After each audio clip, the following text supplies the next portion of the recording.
Another important concept for a compound pendulum to be studied is equivalent length of a simple pendulum. As we know, we already studied that for a simple pendulum, time period of SHM can be given as root of, it is 2 pi root of L by G. Now, we also studied for a compound pendulum, time period can be given as 2 pi root of I by mgl. Here L is the distance of center of mass from suspension point, precisely we write it LC.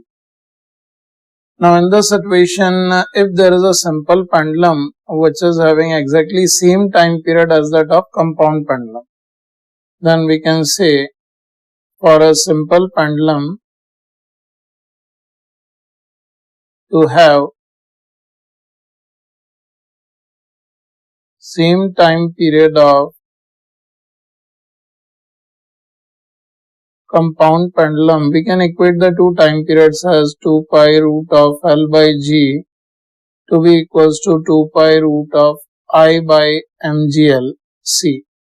Now in this situation, this 2 pi gets cancelled out, and moment of inertia for a general body we can write as I is equals to IC plus MLC square, where IC is the moment of inertia of body about an axis passing through its center of mass. And if we write IC as mk square, where k is the radius of gyration of the body, then the generalized moment of inertia can be written as mk square plus mlc square, where k is the radius of gyration of the body about an axis passing through its center of mass. So if we substitute the expression here, we can see in this expression G also gets cancelled out. Here L is equals to I upon MLC. So it will be mk square plus MLC square upon MLC. Here M also gets cancelled out, and here the value of L can be written as LC plus K square upon LC. And here we can say this L is the length of simple pendulum, and LC is the distance of center of mass from suspension point, and K is radius of gyration. This L we term as equivalent length of a simple pendulum which is having same time period as that of the compound pendulum. That means if we are given with a compound pendulum in which the rigid body is having radius of gyration K and its suspension point center of mass separation as LC, then the simple pendulum which will have same time period as that of this compound pendulum will be given by, the length of that simple pendulum will be given by this expression. As just now we have obtained that the equivalent length of a simple pendulum for a compound pendulum is given as LC plus K square by LC, where LC is the distance of suspension point to center of mass of body and K is the radius of gyration of the body with respect to its center of mass.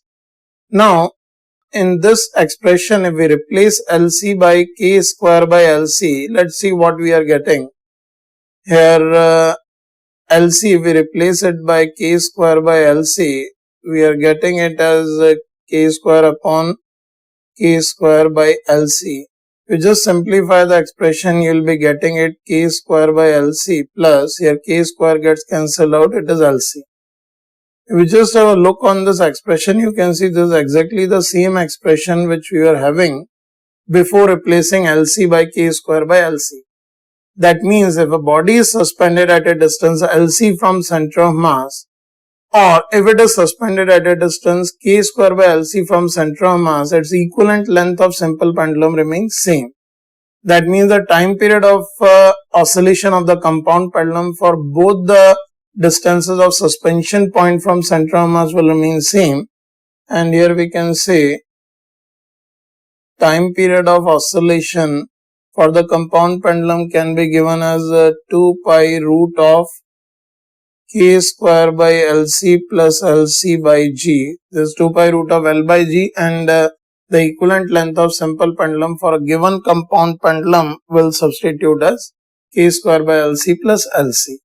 And this time period will remain same whether the body is suspended by a distance LC from center of mass or k square by LC from center of mass.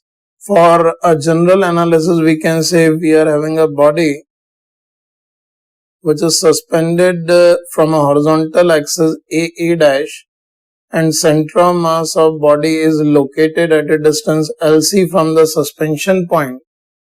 Then in this situation, if the same body is suspended at some other point which is located at a distance k square by LC from center of mass, the time period will remain same. Or more precisely, we can say for a given body with respect to its center of mass, if we draw a straight line, there are 4 points on a straight line, 2 on one side, 2 on the other side, which are located at a distance LC and k square by LC. Same as the separation on the other side, it is k square by LC, and this one is LC. From which if the body is suspended from either of these 4 points, if the body is suspended, the time period of oscillation of the body as a compound pendulum will remain same. Or we can also modify the relation that from center of mass, treating it as a center, if we draw 2 circles passing through these points, one is of radius LC and other is of radius k square by LC. Then all points on these circles are either at a distance k square by LC from center of mass or at a distance LC from center of mass. That means from either points of these 2 circles, if the body is suspended and it is allowed to oscillate like a compound pendulum, its time period of oscillation will remain same. So this we can summarize in form of a note also, as it is quite a useful and important point. We can write that on a straight line passing through center of mass of a body, there are 4 points about which if the body is suspended,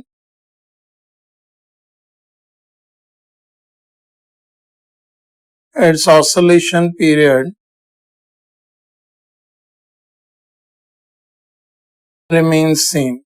So this is the statement which we have written, that about any straight line passing through center of mass, body can be suspended from 4 points about which the time period of oscillation or time period of its SHM, more precisely we should write it's a small oscillation, because then only we can state that it will be executing SHM. It will remain same. As just now we have discussed that the time period of oscillation of a compound pendulum is given as 2 pi root of LC plus k square by LC by G. Here we can see that as the distance of suspension point from center of mass changes, time period will also change, and it is not a direct relationship with LC. So we can say the variation of time period can be studied with the help of this relation. We can also optimize, and we can say T will be maximum or minimum when dt over dlc is equal to 0. If we differentiate it and equate it to 0, we'll be getting some values of LC, or the distance between suspension point and center of mass at which we can state that the time period will be optimum.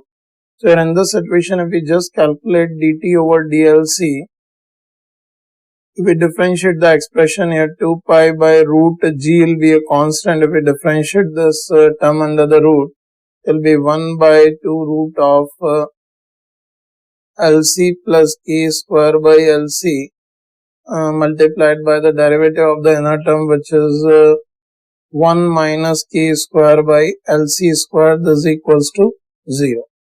On analyzing the expression, we can state here we are getting k square by LC is equals to 1, or LC is equals to k. We can take it plus minus k, but it is just the separation from center of mass, if the body is suspended at a distance equal to its radius of gyration about center of mass, the time period will be optimum. So in this situation, we can find out its second derivative also to check the optimistic values, whether it will be maximum or minimum. So this all term is a constant. If we differentiate this term, it will be giving us 1 plus 2k square by LC cube. So when we substitute LC is equals to k, you can see the value is coming out to be positive. This implies T will be minimum at LC is equals to k. So when body is suspended at a distance equal to radius of gyration from the center of mass, the oscillation period will be minimum. Similarly, we can say on a straight line, on both the sides of a straight line on a body, say if there is a body and if we draw a straight line passing through center of mass, then we can say on both sides there are 2 points at a distance equal to radius of gyration from center of mass from which the body is suspended. The oscillation period of body will be minimum, and at all other points the time period will be more than this minimum value. We can also plot a curve of time period variation with the distance of separation.